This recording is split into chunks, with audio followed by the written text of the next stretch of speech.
The 2026 World Cup was supposed to be FIFA's greatest triumph, a tournament spread across 3 nations. Record revenues, record sponsorships, record attendance projections. FIFA spent years presenting this competition as the most ambitious football event ever created. But less than a week into the tournament, a very different story is beginning to emerge. And it is a story FIFA desperately hoped would never become the headline. Because what is happening right now isn't simply criticism. It isn't ordinary disagreement. It isn't even the typical complaints that surround every major tournament. What we're seeing is something far more serious. Europe is beginning to push back, and the signs are appearing everywhere. The first clue arrived before a single ball was kicked. For months, football federations, supporter groups, journalists, and club officials had quietly expressed concerns about the direction of the tournament. Some questioned ticket prices. Others questioned travel restrictions.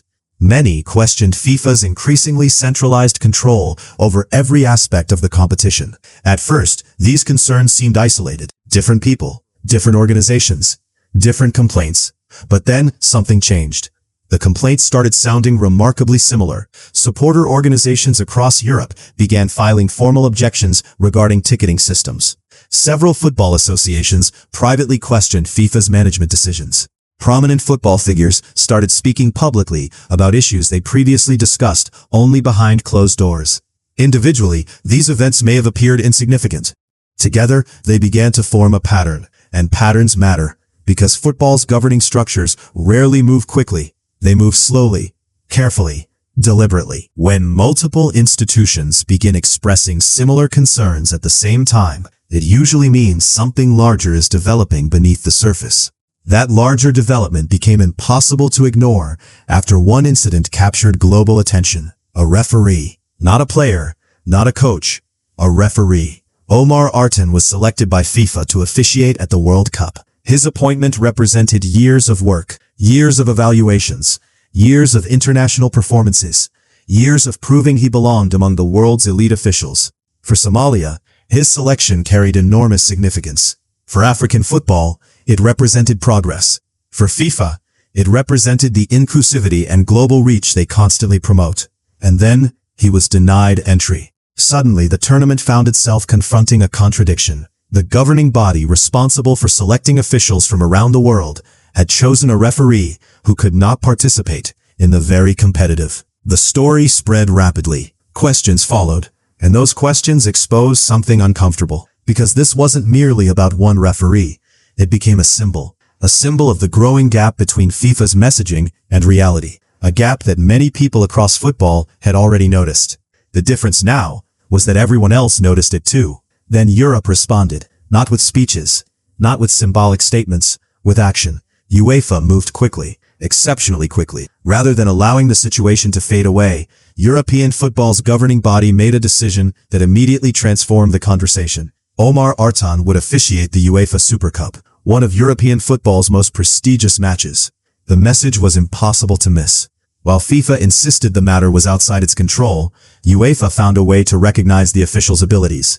The contrast between those responses became a story in itself. And that story continues to grow, because the referee controversy was only one piece of a much larger puzzle. The ticketing controversy was another. The travel controversy was another. The attendance concerns were another. Individually, each issue might have been manageable. Collectively, they began creating an image FIFA could not easily control. An image of a tournament facing challenges far beyond the football itself. And perhaps most importantly, an image of Europe becoming increasingly willing to challenge FIFA publicly. That willingness matters. Historically, FIFA's authority has rarely faced coordinated resistance from major football institutions. Disagreements happen, criticism happens, but direct challenges from powerful football organizations are considerably less common. Now they are becoming more visible, more frequent, and more difficult to dismiss. The question isn't whether Europe and FIFA disagree. Clearly they do. The question is how far that disagreement will go. Because football governance has always depended on a delicate balance of power. FIFA controls the World Cup. UEFA controls the world's strongest club competitions. Both institutions need each other, but they don't always see the future of football in the same way. And when those differences become public, the consequences can be significant, especially during a World Cup. especially during a tournament intended to showcase unity, especially when every controversy receives global attention within minutes. For FIFA, this creates a challenge unlike any they anticipated. Winning football matches is straightforward. Managing narratives is not, because narratives don't follow schedules. They don't follow marketing plans, and they certainly don't follow official talking points. Once a story gains momentum, it develops a life of its own. Right now, the story gaining momentum is not solely about. It's about governance. It's about accountability. And it's about whether the institutions that run football are living up to the values they promote. The opening days of the tournament have already raised those questions. The coming weeks may determine whether FIFA can answer them, or whether Europe's revolt is only beginning. The World Cup is the biggest sporting event on earth. Billions watch it. Millions dream of attending it. Every tournament creates extraordinary demand. On paper, everything appeared perfect. Then reality arrived, and reality looked very different from the projections. The first warning signs appeared months before the tournament began. Fans noticed unusual fluctuations in ticket prices. Matches that had been marketed at one value suddenly appeared at another. Certain categories became dramatically more expensive. Others unexpectedly became cheaper. The system appeared increasingly unpredictable. For ordinary supporters trying to plan international travel, that unpredictability created frustration. But frustration eventually evolved into something more serious: distrust.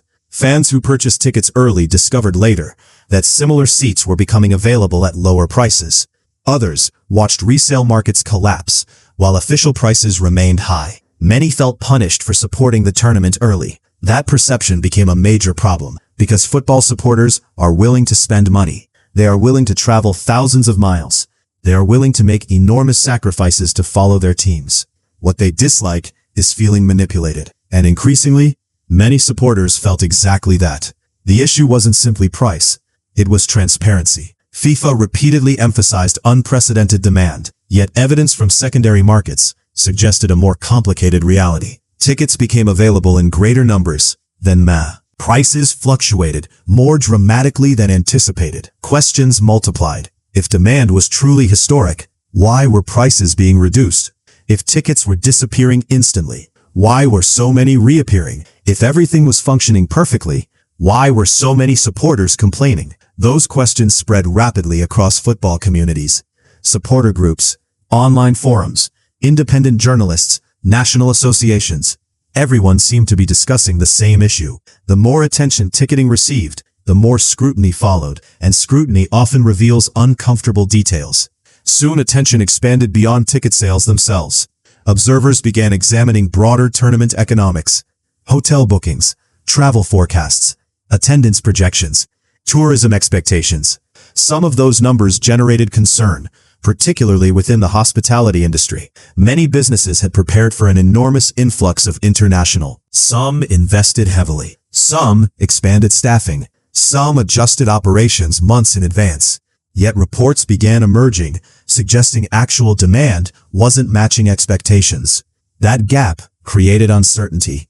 Not panic, but uncertainty. And uncertainty is dangerous when billions of dollars are involved. Meanwhile, FIFA maintained confidence. Publicly, officials continued emphasizing strong interest and successful sales. Privately, however, adjustments were clearly occurring. Price reductions don't happen without reason. Marketing strategies don't change without reason. Inventory management doesn't change without reason. Something was happening. The challenge for FIFA was that every adjustment seemed to validate critics rather than silence them. Instead of ending questions, each change created new ones. And the timing could not have been worse, because all of this was unfolding as the tournament approached.